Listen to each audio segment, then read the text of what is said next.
पूछिए। आज हमारे साथ विनीता जी और मुन्नी शुक्ला जी हैं विद्या मंत्र पे। आज सचिवालय गए थे, इनसे जाने क्या कुछ सचिवालय में हुआ है और क्या कुछ हमारी आगामी रणनीति है बहाली को लेकर। तो स्वागत है आप दोनों का विद्या मंत्र पे। थैंक यू चंचल जी। आपसे जाना चाहेंगे मुन्नी जी, आज सचिवालय में क्या कुछ हुआ? आज पूरे दिन मीडिया में कवरेज हाईलाइटेड रहा शिक्षक बहाली का बहुत। देखिए, हाँ, मीडिया कवरेज हुआ है और ये जरूरी भी था, क्योंकि जिस तरह से सरकार की मंशा है उससे अभ्यर्थियों में बहुत खौफ है। और जहाँ तक रही सचिवालय का अपडेट, तो सचिवालय में मैं प्रधान सचिव जी से मिली, लेकिन कहीं ना कहीं बातों में हमको लग रहा है कि कुछ मतलब मुझे साफ तौर पे वो स्पष्टता नहीं झलक रही है। अच्छा, इसको लेकर के क्योंकि मैं भी काफी बहुत चिंतित हूँ इस बात को लेकर के। स्पष्ट कोई चीज नहीं किया जा रहा है अभी तक। अब वो बोल दिए हैं कि बुध बृहस्पति तक हम मीटिंग करेंगे इसको लेकर के, और मीटिंग होने के बाद हम इस मुद्दा को मीटिंग में रखेंगे और रखने के बाद तुमको हम बताएंगे ये चीज कि कब तक क्या होगा, क्लियर होगा। कि हम भी चाह रहे हैं ये चीज, लेकिन बोले कि हम भी चाह रहे हैं कि इस चीज को जल्दी से निपटा दिया जाए, और तुम लोग भी बहुत उलझे हो इस चीज को लेकर के। लेकिन ये बात कोई स्पष्ट बात नहीं हुई है कि नहीं, मतलब टाल मटोल की बात फिर वो। हाँ, टाल मटोल की बात हो रही है। लेकिन मैं ये चीज कहना चाहूंगी अभ्यर्थियों से, सारे अभ्यर्थियों से मेरी अपील है कि आप लोग हर जिला में 10 तारीख का जो मीटिंग है उसको सफल बनाएं, और उसके बाद 10 तारीख के बाद सारे जिला अध्यक्ष से मीटिंग रख करके और फिर आंदोलन के विषय में चर्चा किया जाएगा और आंदोलन की डेट को तय किया जाएगा। क्योंकि आंदोलन को डेट को तय करने से पहले यहाँ बहुत सारी प्रक्रिया है जिसको पूरा करना होगा हम लोग को। जैसे कि वो क्या बोलते हैं, लेना परमिशन लेना, ये सब सारी चीज की प्रक्रिया है जो राजेंद्र सर पूरा करेंगे, तो उसके बाद ही मतलब आंदोलन का डेट घोषित किया जाएगा। लेकिन अभ्यर्थी मेरी अपील है कि आप लोग एकजुट होकर के 10 तारीख की जो जिला में मीटिंग है उसको सफल बनाएं और एकजुट रहे। कभी भी आंदोलन की डेट घोषित हो सकता है 1 सप्ताह के अंदर, और उसमें सारे अभ्यर्थियों की उपस्थिति अनिवार्य रहेगी। अच्छा, ये चीज बताइए, जो मीटिंग करेंगे प्रधान सचिव, ये मीटिंग किनके साथ होगी? क्या मुख्यमंत्री के साथ मीटिंग होगी इस चीज को लेकर? अब ये चीज स्पष्ट हमको नहीं की है, लेकिन वो मीटिंग करेंगे। अब मीटिंग करेंगे शिक्षा विभाग, शिक्षा मंत्री और मुख्यमंत्री के साथ ही मीटिंग करेंगे। सारे पदाधिकारी लोग रहेंगे, तभी ना इस बात को वो स्पष्ट रूप से बता सकते हैं कि क्या किया जाए।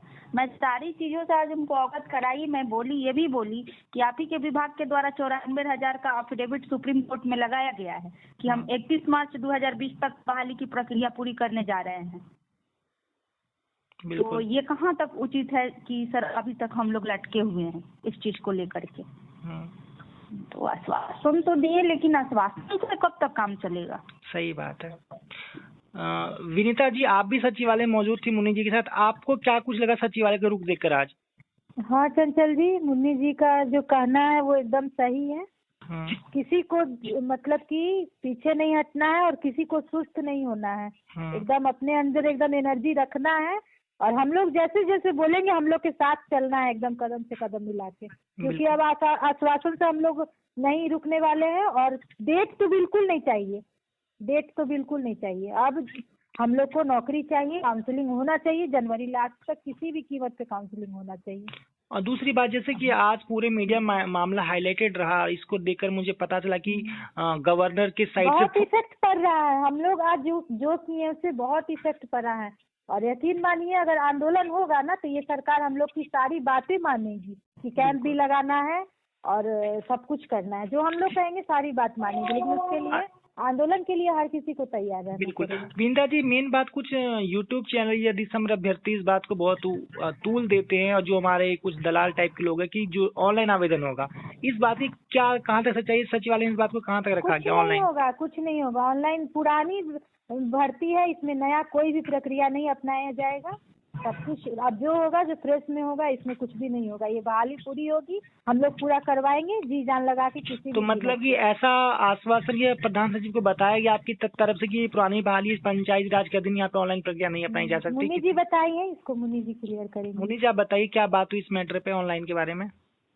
देखिए उनके दिमाग में कहीं ना कहीं ऑनलाइन चल रही है पारदर्शिता को लेकर के कि पारदर्शी तरीके से बहाली की जाएगी, तो उसमें ऑनलाइन प्रक्रिया बहुत जरूरी है, ठीक है। क्योंकि उनके संज्ञान में ये चीज आया है कि कहीं ना कहीं पंचायत स्तर पर मुखिया और सचिव के द्वारा 2-3 लाख रुपए का, 4 लाख 5 लाख का डिमांड किया जा रहा है सेटिंग के लिए और नौकरी देने के लिए। उनके संज्ञान में ये बात आ चुकी है, ठीक है। तो इन चीजों के ऊपर भी वो थोड़ा सा बहुत गहन तरीके से सोच रहे हैं कि इस फर्जीवाड़े को कैसे रोका जाए। और वो एक चीज और भी बोले हमको कि देखो कहीं ना कहीं तुम लोग के हित में ही हम काम करेंगे, ऐसा नहीं है कि हम तुम लोग के हित से बाहर जाकर कोई काम करेंगे। हम चाह रहे हैं कि फर्जीवाड़ा कैसे रोका जाए। तुम समझ रही हो कि मुखिया और सचिव के द्वारा इस तरह का पंचायत स्तर पर डिमांड किया जा रहा है पैसे का। तो फिर वही है, तो हम बोले कि सर देखिए पंचायती राज विभाग में आप ही के द्वारा बोला गया था ये चीज कि पंचायती राज विभाग में ऑनलाइन प्रक्रिया नहीं चलेगी, तो फिर कहीं ना कहीं ये चीज तो बहुत लंबी प्रोसेस में आ जाएगी और आप ऑनलाइन आवेदन लेंगे तो फिर ये बहुत लंबी प्रक्रिया चलेगी और लंबी प्रक्रिया से फिर इससे अभ्यर्थियों में इरिटेशन पैदा हो रहे हैं। तो बोले कि देखो हम कहीं ना कहीं आप लोग के हित में ही काम करेंगे, इतना ही बोल करके वो ज्यादा। अच्छा, तो ये ऑनलाइन प्रक्रिया की जो बात है, तो ऑनलाइन प्रक्रिया की जहाँ तक बात है, ये तो नई भर्ती में लागू नहीं होगा ऑनलाइन, क्योंकि ये भर्ती पुरानी है। तो ऑनलाइन क्या सभी का आवेदन वैकेंसी कैंसिल करके या फिर एक तरीके से इसी प्रोसेस में? वैकेंसी नोटिफिकेशन आपको पता होना चाहिए चंचल जी, रद्द नहीं होता है कभी। अगर नोटिफिकेशन रद्द होगा, कुछ इस तरीके अफवाह हमारे दिसंबर के अभ्यर्थी, कुछ हमारे बीच के जयचंद भी दिसंबर के अभ्यर्थी जो फैला रहे हैं, इससे इस अफवाह में हम लोग को नहीं आना है, दिग्भ्रमित नहीं होना है। अभ्यर्थियों से आप अपील कीजिए अपने वीडियो के माध्यम से, मैं भी अपील कर रही हूँ कि अभ्यर्थियों को दिग्भ्रमित नहीं होना है और एकजुटता का परिचय देते हुए 10 तारीख के 10 जनवरी को जिला वाइज मीटिंग को सफल बनाना है, ठीक है। और आगे की रणनीति के लिए तैयार रहना है, ताकि अगर विभाग के तरफ से कोई पॉजिटिव रिस्पांस नहीं आती है तो हम लोग कमर कस लेंगे महाआंदोलन के लिए। बिल्कुल बिल्कुल, यानी कि 10 जनवरी जो मीटिंग जिला स्तर पर, उसको सफल बनाना, भारी से भारी संख्या में व्यक्ति को जिला पहुंच के रणनीति बनानी है इसके ऊपर। तब उसी के आंकड़े पे फिर महाआंदोलन का डेट फिक्स किया जाएगा। उससे पहले कई सारे प्रोसेस भी होंगे, लगाया जा सकता है कि हमारे अभ्यर्थी कितने सक्रिय हैं और कितने निष्क्रिय हैं। विनीता जी, आपसे जानना चाहेंगे कितने अभ्यर्थी सचिवालय आए होंगे? बहुत से अभ्यर्थी को हमने आज सोशल मीडिया पे देखा, यूट्यूब पे देखा, न्यूज 18 बिहार पे देखा। कितनी संख्या आज अभ्यर्थी की थी? चंचल जी, बहुत जिले से, मतलब बहुत दूर दूर से, यहाँ अररिया से, सुपौल से, हर जगह से लोग आए थे और देख के हम लोग का मनोबल बहुत बढ़ा है। और हम लोग उम्मीद करते हैं, सबसे एक आशा रखते हैं, जैसे वो लोग आशा रखते हैं कि वो लोग सचिवालय जाएंगे तो कुछ पॉजिटिव न्यूज लाएंगे, उस तरह से हम लोग भी आशा रखे हैं कि हम लोग जिस दिन आंदोलन का डेट घोषित कर देंगे, ऐलान कर देंगे कि आंदोलन होगा, तो पूरे 38 जिला के सभी अभ्यर्थी आएंगे पटना और हम लोग का साथ। अच्छा मीनता जी, कुछ अभ्यर्थी जो निष्क्रिय में पड़े हुए हैं, जिनको लगता है बस न्यूज लेते हैं व्हाट्सएप में या फिर फेसबुक से, यूट्यूब से, उनको क्या कुछ कहना चाहेंगे जो कि अभी तक सक्रियता नहीं दिखाते हैं? आना पड़ेगा, सक्रियता दिखाना पड़ेगा, आना पड़ेगा। ये बहाली सिर्फ हमारी नहीं है, सबकी है। बहाली खुलेगी तो सबको मिलेगा नौकरी। अपने लिए आना पड़ेगा, पहले अपने लिए आएंगे फिर हमारे लिए आएंगे, ऐसा करना पड़ेगा सबको। मुन्नी जी, जैसा कि आपने सुप्रीम कोर्ट का जिक्र यहाँ पे किया कि उसमें कंटेम्प्ट केस है बिहार सरकार की और बहाली को लेकर, और उसका जो काउंटर एफिडेविट है उसके लिए मैंने खुद बातचीत की प्रशांत शुक्ला जी से अभी, तो उन्होंने मुझे अपने क्लर्क का नंबर दिया, बोला क्लर्क से आप बात करके उनसे काउंटर एफिडेविट आप ले लीजिए जो आपको चाहिए। जरूरी है, आप लोग काउंटर एफिडेविट। हाँ, मैं उनसे काउंटर एफिडेविट लेने की पूरी कोशिश करूंगा। वो दीजिए और मैं उनको दूंगी, क्योंकि उनको इस चीज से वो अवगत नहीं। हाँ बिल्कुल, मैं उनसे काउंटर एफिडेविट ले लूंगा। सुप्रीम कोर्ट में जो सरकार दाखिल की है बहाली के संदर्भ में, मैं उनसे बात करता हूँ, एडवोकेट से नंबर उनसे मैंने ले लिया है, फिर आपको मैं दे दूंगा उनका काउंटर एफिडेविट। तो और कुछ क्या कुछ कहना चाहती है, मतलब कि आज का पूरा दिन का जो सचिवालय अपडेट रहा है उसका कंक्लूजन आप संक्षेप में क्या कहना चाहेंगी? हेलो कह रहा हूँ, आज सचिवालय अपडेट जो रहा उसका आप संक्षेप में कंक्लूजन क्या कहना चाहेंगे? क्या मोटा मोटी हुआ वहाँ पे? कंक्लूजन मैं ये देना चाहूंगी कि देखिए, हम लोग को अब अब आश्वासन की जरूरत नहीं है। और जहाँ तक जो विभाग से मेरी बातचीत हुई, उस बातचीत से मैं संतुष्ट नहीं हूँ, इसलिए तो मैं अपील करूँगी कि आप लोग भी इस चीज को लेकर के दिग्भ्रमित न हो और हर जिला में जो मीटिंग है उसको सफल बनाते हुए महाआंदोलन की रणनीति को तैयार किया जाए, क्योंकि कभी भी इस समय महाआंदोलन की तिथि को घोषित किया जा सकता है। अच्छा, अब आप लोग सचिवालय कब जाएंगे, जब आपको बुलाया प्रधान सचिव ने मिलने? मैं अगला क्वेश्चन पूछना चाहूँगा विनीता जी से, आपको दोबारा सचिवालय कब जाना है, कब बुलाया सचिवालय आपको दोबारा? अब सचिवालय हम लोग भाई मंडे ट्यूसडे को वहाँ मीटिंग है, वो मीटिंग हो जाती है उन लोगों का। उसके बाद प्रधान सचिव से जाके हम लोग स्टैंड क्लियर कर लेंगे कि आखिर विभाग और सरकार चाहती क्या है, स्पष्ट कर दे। उसके बाद हम लोग आंदोलन का डेट फिक्स करेंगे।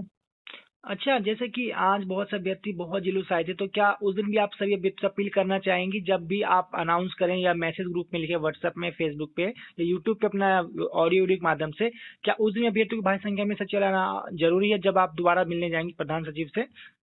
नहीं, उस दिन जरूरी नहीं है। उस दिन सिर्फ हम लोग स्टैंड क्लियर करेंगे जाके कि मतलब आप विभाग क्या चाहती है, सरकार क्या चाहती है। सचिवालय वर्किंग कमेटी पे काम करेंगे उस दिन, बाकी सबको आना जरूरी उस दिन नहीं है? ठीक है, नहीं, उस दिन सबको आना जरूरी नहीं। उसके बाद फिर राजेंद्र सर जो हमारे जिला अध्यक्ष हैं, जो हमारे हेड हैं, वो मतलब डेट फिक्स करेंगे। प्रदेश अध्यक्ष वही, वो डेट फिक्स करेंगे आंदोलन का। जब आंदोलन की डेट फिक्स हो जाएगी आंदोलन के लीगली प्रोसेस होता है, परमिशन लेना होता है या फिर कोई प्लानिंग होती है जिसके तहत हम लोग काम करेंगे। और एक चीज मैं आपसे ये पूछना चाहूंगा, जैसे कि सुनने में आ रहा है कि मंत्रिमंडल का विस्तार होने जा रहा है, क्या इससे भी हमारी बहाली पे असर कुछ पड़ेगा विनीता जी, आपकी समझ से? बिल्कुल इफेक्ट पड़ेगा, कैसे इफेक्ट नहीं पड़ेगा, इफेक्ट पड़ेगा। मंत्रिमंडल का विस्तार होने जा रहा है, हो सकता है शिक्षा मंत्री बदले, तो इसीलिए हम लोग इसके लिए भी थोड़ा सा वेट कर रहे हैं कि 16 तारीख तक मतलब ये काम भी हो जाए, तो हम लोग देख लें जो नए शिक्षा मंत्री हैं वो क्या चाहते हैं। उसके बाद उनके सामने भी ये सब बात हम लोग रखेंगे, उनसे भी मिलेंगे, मीटिंग करेंगे कि आप क्या चाहते हैं, इस बहाली को पूरा करवाइए। और उसके बाद जब स्पष्ट हो जाएगा कि सरकार क्या चाहती है, उसके बाद हम लोग आगे का जो हमारे राजेंद्र सर जो फैसला करेंगे उसको माना जाएगा। मुझे ऐसा पता चला है कि फर्जी अभ्यर्थियों को रोकने के लिए, फर्जीवाड़ा रोकने के लिए विभाग एक सॉफ्टवेयर भी डेवलप कर सकते हैं, जिसमें हमारा सारा डॉक्यूमेंट स्कैन करवा सकते हैं, हमारा डाटा रिकॉर्ड वहाँ पे तैयार कर सकते हैं। इसका तो चंचल जी अभी हम लोग ऐसा तो कोई बात हम लोग को वहाँ से पता नहीं चला है और हम लोग पूछे भी नहीं है, क्योंकि अभी तो सबसे पहले ये है कि डेट आप कब दीजिएगा, काउंसलिंग का डेट दीजिए, ऐसा कुछ हो रहा है। पहले काउंसलिंग तो फिक्स हो जाए कि काउंसलिंग कब होगा, सरकार चाह रही है कि नहीं बहाली करना, उसके बाद तो पता चलेगा कि वो तो उसका प्रॉब्लम है कि कैसे फर्जीवाड़ा को रोके और कैसे क्या करे। वो हमारा सुप्रीम हम लोग को तो ऐसे बोलती है सरकार, वो विभाग बोले या सरकार बोले तो उसका एक बहाना हो गया, वो हम लोग का ये थोड़े वो उसका प्रॉब्लम है कि फर्जीवाड़ा को कैसे रोके। बिल्कुल, देखिए फर्जीवाड़ा कई सारे स्टेप्स वगैरह हैं और इस मैटर पे हम लोग अभी बात नहीं कर रहे हैं और हम लोग को वो करना भी नहीं है। पहले हम लोग का काउंसलिंग का ओपन मोड से काउंसलिंग हो, इसका डेट फिक्स करें, उसके बाद हम लोग। और वैसे भी बिहार सरकार ने सुप्रीम कोर्ट में हलफनामा दिया कि हम बिहार में शिक्षक की बहाली करने जा रहे हैं, जिसमें कि 1 लाख क्षेत्र का जिक्र किया है, तो काउंटर एविडेंस हम लोग बहुत जल्द सचिवालय को पेश कर देंगे, जो सुप्रीम कोर्ट ने इस बात को स्वीकार किया। बाद हम लोग जाएंगे तो इसका हम लोग फोटोकॉपी जेरोक्स करा के वहाँ देंगे और पंचायती राज व्यवस्था का भी जो नियम है उसका भी हम लोग सब फोटो कॉपी करा के जेरोक्स करवा के वो भी देंगे हम लोग।